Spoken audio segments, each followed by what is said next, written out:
থাকিব দেই। এই দেওবিল বাংলো গাঁৱত জন্মগ্ৰহণ কৰা বহুত মানুহ চিৰসজীৱ হৈ থাকিব। কেনেকৈ আমাৰ একাদশ স্কন্ধত কৈছে কৃষ্ণ বৈকুণ্ঠ প্ৰায় হোৱাৰ লগে লগে গোটেই দ্বাৰকা নগৰখন সাগৰত ডুব গ'ল, কিন্তু ৰুক্মিণী মন্দিৰ আজি কুপতি জিলিকি আছে আৰু সেই মন্দিৰ সাগৰৰ মাজত চাই অহা ভকতটো আমি পাইছো। পিছে এতিয়া গুৰুজনাৰ দৰ্শন, ভাগৱতৰ দৰ্শন, বেদৰ দৰ্শন, এতিয়া আমি সাগৰৰ মাজত ৰুক্মিণী মন্দিৰ বিচাৰি ফুৰিলে নহব। দেওবিল বাংলো গাঁৱত জন্মগ্ৰহণ কৰি আপুনি গাঁওখনৰ কাৰণে, সমাজখনৰ কাৰণে, উঠি অহা প্ৰজন্মৰ কাৰণে, অনুষ্ঠানৰ কাৰণে, প্ৰতিষ্ঠানৰ কাৰণে, সমাজৰ উন্নয়নৰ কাৰণে কি ভাল কাম কৰি থৈ গ'ল। আপুনি দেওবিল গাঁৱত জন্মগ্ৰহণ কৰি গাঁওখনৰ ভৱিষ্যত উন্নতিৰ কাৰণে, গাঁওখন আগবাঢ়ি যাবৰ কাৰণে আপুনি কি ভাল কাম কৰি থৈ গ'ল। সেই ভাল কামেই হ'ব ৰুক্মিণী মন্দিৰ, সি আপোনাক চিৰসজীৱ কৰি ৰাখিব। আজি শংকৰ মাধৱ কায়িকভাৱে আমাৰ মাজত নাই, মহাত্মা গান্ধী নাই, জৱাহৰলাল নেহৰু নাই, মানে ৰাভাদেৱ নাই, বিষ্ণু প্ৰসাদ ৰাভা নাই আজি আমাৰ। গতিকে কিন্তু তেওঁলোকে জগতৰ কাৰণে যি অৱদান দি থৈ গ'ল, সেই অৱদানে তেওঁলোকক চিৰসজীৱ কৰি ৰাখিছে। এই দেশ দ্বাৰকা, দেশটোক দ্বাৰকাৰ লগত তুলনা কৰিছে। কাল হৈছে সাগৰ, 100 বছৰ পিছত আমাৰ এই দেশ নাইকিয়া হৈ যাব, কিন্তু আপুনি দেওবিল গাঁৱত যিখিনি আদৰ্শ এৰি থৈ যাব সেইখিনি আপোনাক চিৰসজীৱ কৰিছে। এই ৰুক্মিণী মন্দিৰ, এই কীৰ্তি, সৎকামৰ কীৰ্তি আমি যাতে এৰি থৈ যাব পাৰো, তাৰ কাৰণে আপোনালোকে সংকল্পবদ্ধ হ'ব।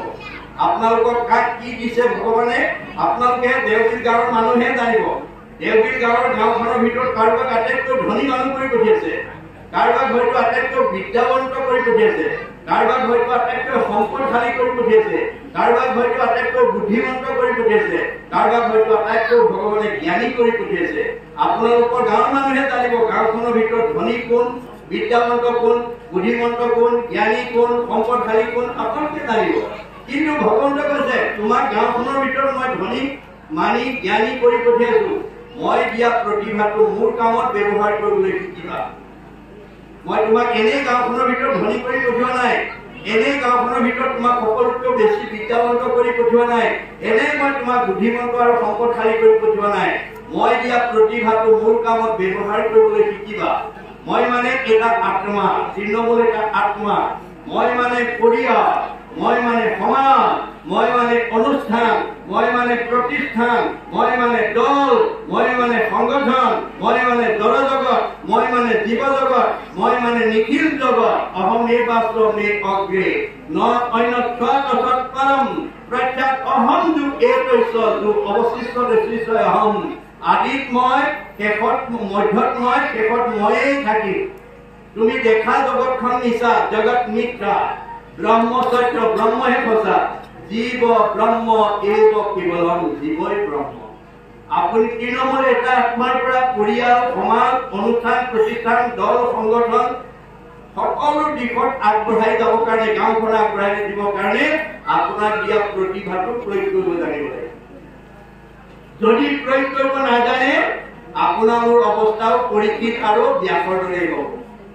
পৰীক্ষিতক ভগৱন্তই ভাৰতবৰ্ষৰ এজন শ্ৰেষ্ঠ বৈষ্ণৱ ৰজা কৰি পঠিয়াইছিলে, কিন্তু পৰীক্ষিতে সেই প্ৰতিভাটো প্ৰয়োগ কৰিব নজনাৰ কাৰণে অভিভক্ত হৈ গ'ল। বৈষ্ণৱৰ প্ৰতিভা কি? সাধুৰ সেৱা, নাম ধৰ্ম কৰিবে প্ৰসাৰ, বৈষ্ণৱ বোলয় এহিও তত্ত্ব আছে যাৰ। যাৰ সাধুৰ প্ৰতি, সন্তজনৰ প্ৰতি, ভকত বৈষ্ণৱৰ প্ৰতি যাৰ শ্ৰদ্ধা থাকে, নামৰ প্ৰতি যাৰ আস্থা থাকে, ই ডেকা ল'ৰাই হওক, গাভৰু ছোৱালীয়ে হওক, বোৱাৰীয়ে হওক, শাহুৱে হওক, পিতৃয়ে হওক, মাতৃয়ে হওক, শহুৰে হওক, শাহুৰে হওক, যাৰ ভকতৰ প্ৰতি শ্ৰদ্ধা থাকিব, যাৰ নামৰ প্ৰতি আস্থা থাকিব, সেইজন গুণত বৈষ্ণৱ। বৈষ্ণৱৰ দ্বিতীয় বৈশিষ্ট্য, এনেকৈ নামঘৰত একেলগে বহাৰ পিছত শাস্ত্ৰ শুনিবলৈ, নাম গাবলৈ, পাঠ শুনিবলৈ, ধৰ্মালোচনী সভাত বহাৰ পিছত বৈষ্ণৱ গুণ সম্পন্ন ব্যক্তিয়ে ঘৰুৱা কথা নাপাতে, ধন টকা পইচাৰ কথা নাপাতে, ইন্দ্ৰিয় সুখ ভোগৰ কথা নাপাতে, চাহ তামোলৰ কথা নাপাতে। কি পাতিব? মিঠা বাক্য নুবুলিব, নামাতিব নিচা, কৃষ্ণ কথা শুনিবলৈ কৰিব ইচ্ছা।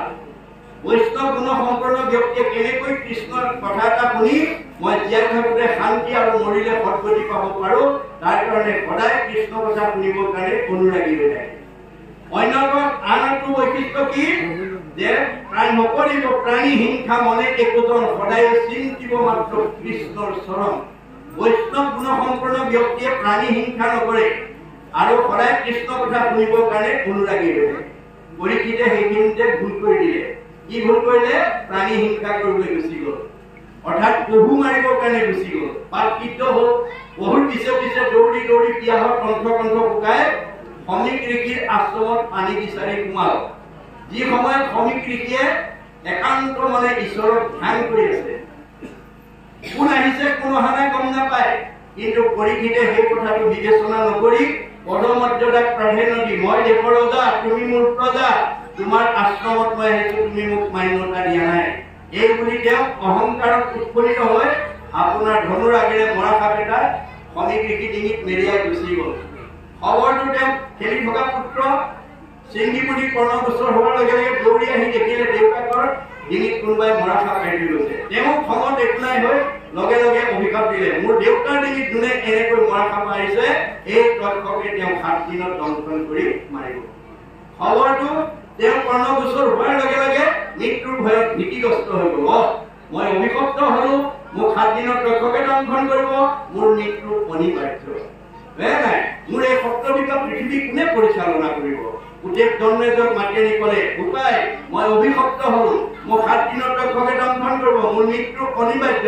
গতিকে এই সপ্তবিকা পৃথিৱী পৰিচালনাৰ দায়িত্ব মই তোমাৰ ওপৰত অৰ্পণ কৰিলো, আৰু মই কিবা প্ৰকাৰে তক্ষকৰ দংশনৰ পৰা নিজক বচাব পাৰো নেকি উপায় বিচাৰি যাওঁ। এনে ক'লৈ গ'ল? গংগাৰ পাৰত আশ্ৰয় ল'লে। পৰীক্ষিতে গংগাৰ পাৰত আশ্ৰয় ল'লে। মনত ৰাখিব, পৰীক্ষিতে যদি মৃত্যুৰ হাতৰ পৰা, কালৰ হাতৰ পৰা, তক্ষকৰ হাতৰ পৰা নিজক বচাবৰ কাৰণে যদি গংগাত আশ্ৰয় ল'ব লাগে, আপুনি মই লাগে নে নালাগে? আৰু আজি আমি লৈছো নে নাই? এই কথা আজি অনুভৱ কৰিব লাগিব। কি গংগা? নামেই গংগা। নামেই গংগা। নামে নাতাৰিলে জীৱ আৰু কোনে তাৰে? শ্ৰাদ্ধ কৰি কাক কোনে তাৰিব পাৰে? কাৰ শ্ৰাদ্ধ কোনে কৰে, শ্ৰাদ্ধ কোনে খায়? কেৱলে নিজৰ মাত্ৰ জীৱিকাৰ উপায়। এক শ্ৰেণীৰ বুদ্ধিজীৱী মানুহে তাৰ জীৱিকাৰ পথে লৈ আছে, মৰাৰ পিছত কাৰো পিতৃ মাতৃ শ্ৰাদ্ধ খাবলৈ নাহে। খবৰটো পোৱাৰ লগে লগে ৰাজ্যৰ দেৱঋষি, ৰাজঋষি, ব্ৰহ্মঋষি, ঋষিলোকে প্ৰমুখ্য কৰি গণ্য মান্যসকল পৰীক্ষিতৰ সন্মুখত আহি উপস্থিত হ'ল খবৰ ল'বৰ কাৰণে। এই কথাটোৱে আমাক কি শিকাইছে? যে বামতল দেওবিল বামতল গাঁৱৰ চাৰিসীমাত বিভিন্ন জাতি জনগোষ্ঠী, বিভিন্ন পৰিয়াল, বিভিন্ন বংশৰ, বিভিন্ন ধৰ্মৰ, বিভিন্ন মানে জাতিৰ মানুহ থাকিব পাৰে। জাতিৰ ভিন্নতা থাকিব পাৰে, ধৰ্ম ভিন্নতা থাকিব পাৰে, ভাষাৰ ভিন্নতা থাকিব পাৰে, পৰিয়ালৰ ভিন্নতা থাকিব পাৰে, বংশৰ ভিন্নতা থাকিব পাৰে, কিন্তু আত্মাৰ ভিন্নতা নাই। দেওবিল বামতল গাঁৱৰ চাৰিসীমাত বসবাস কৰি থকা সকলো জীৱ তোমাৰ সেই অংশ, আমি আমি সব ভগৱানৰ অংশ জীৱ দেই। আত্মা দৃষ্টিত আমাৰ কাৰো পাৰ্থক্য নাই, দেহৰহে পাৰ্থক্য আছে, আত্মাৰ পাৰ্থক্য নাই। গতিকে পৰীক্ষিতক যেনেকৈ খবৰ ল'বৰ কাৰণে সকলো সমবেত হ'ল, এই দেওবিল বামতল গাঁৱত কাৰোবাৰ বিপদ হ'লে আপোনালোকেও তেনেকৈ খবৰ এটা লোৱাটো মানৱীয় ধৰ্ম। মনত ৰাখিব কথা, আধ্যাত্মিক দৃষ্টিত আমি এটা খবৰ ল'ব লাগে। গতিকে পৰীক্ষিতৰ সন্মুখত সকলোকে দেখাৰ লগে লগে পৰীক্ষিতে সাহস পালে, প্ৰেৰণা পালে আৰু প্ৰশ্ন কৰিলে, কোৱা দেৱঋষি, কোৱা ৰাজঋষি, কোৱা ব্ৰহ্মঋষি, কোৱা ঋষিজ, কোৱা গণ্য মান্যসকল, কি কৰিলে মই তক্ষকৰ দংশনৰ পৰা নিজক বচাব পাৰিম? প্ৰশ্ন কৰিলে। ৰজাৰ প্ৰশ্ন শুনাৰ লগে লগে সকলোৱে উত্তৰ দিলে। কোনে ক'লে তপ কৰা, কোনে ক'লে জপ কৰা, কোনে ক'লে যজ্ঞ কৰা, কোনে ক'লে দান কৰা, কোনে ক'লে তীৰ্থ কৰা, কোনে ক'লে স্নান কৰা। নানা ঋষিৰ নানা মতে পৰীক্ষিতৰ মৃত্যু ভয় আঁতৰ কৰিব নোৱাৰিলে। কিয়? কাৰণটো একাদশ স্কন্ধ ভাগৱতত মহাপুৰুষে লিখিত গৈছে। অৰ্থাৎ আমি ভগৱন্তৰ সৃষ্টিৰ 4 মুঠি জীৱৰ ভিতৰত সৰ্বশ্ৰেষ্ঠ জীৱ মানুহ, পৃথিৱীৰ জীৱশ্ৰেষ্ঠ মানুহে কি ধৰ্ম ল'লে এই সংসাৰৰ পৰা নিজক উদ্ধাৰ কৰিব পাৰিব, এই ধৰ্মটোৰ বিষয়ে ভগৱন্তই নিজৰ মুখেদি কৈ থৈ গৈছে। আৰু আন ধৰ্মবিলাকৰ কথা ঋষিবিলাকৰ মুখেদি কৈ থৈ গৈছে।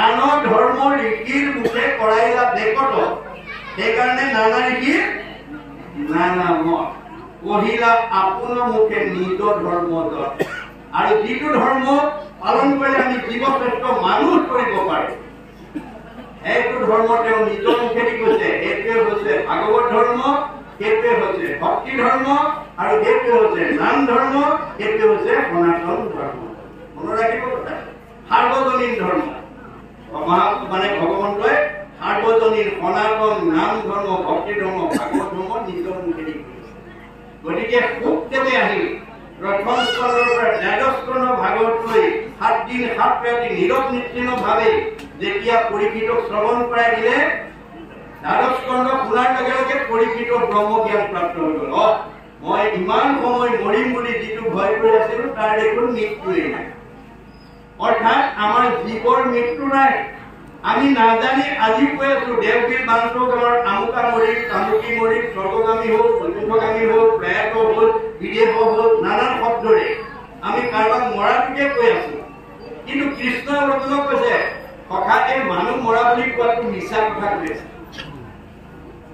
জীৱন মৰণ কহে যিটো জন সবে মিছা মহাভাৱ কৰ্মৰ সংস্কাৰে কোনো দেহলৈ পূৰ্ব দেহ কৰে ত্যাগ জীৱৰ মৃত্যু নাই অৰ্জুন সংস্কাৰ আছে আৰু এই যে এৰি আন এটা দেহলৈ গুচি যায় আমাৰ দেহত থকা জীৱটোৰ মৃত্যু নাই মৃত্যু দেহটোৰহে আছে জীৱটোৰ গতি আছে কি যেন যুগে তৃণ পাইলে এৰয় অপৰ জীৱৰ দেহৰ জানা পেহী পতন্ত এটা শ্ৰেণী যুগ যেনে শ্ৰেণী যুগে যেনেকৈ মুখৰ আগত এডাল বন নাপালে আনডাল পিছৰডাল এৰি নিদিয়ে ঠিক আমাৰ দেহত থকা জীৱটোৱে আন এটা দেহ নোপোৱালৈকে এইটো দেহৰ পৰা ওলাই নাযায় যেন নৱ বস্ত্ৰ পুৰুষে পিন্ধে আৰ পুৰাতন বস্ত্ৰ আছে কৰে পৰিত্যাগ আপুনি ফটা চোলা এটা পিন্ধি আছিল বজাৰৰ পৰা নতুন এটা অনাৰ লগে লগে পুৰণাটো পেলাই যেনেকৈ নতুন এটা পিন্ধে আমাৰ দেহত থকা জীৱটো নতুন দেহ এটা পালে কিন্তু দেহৰ পৰা ওলাই যায় গতিকে জীৱৰ হয় সৎগতি নহয় অধোগতি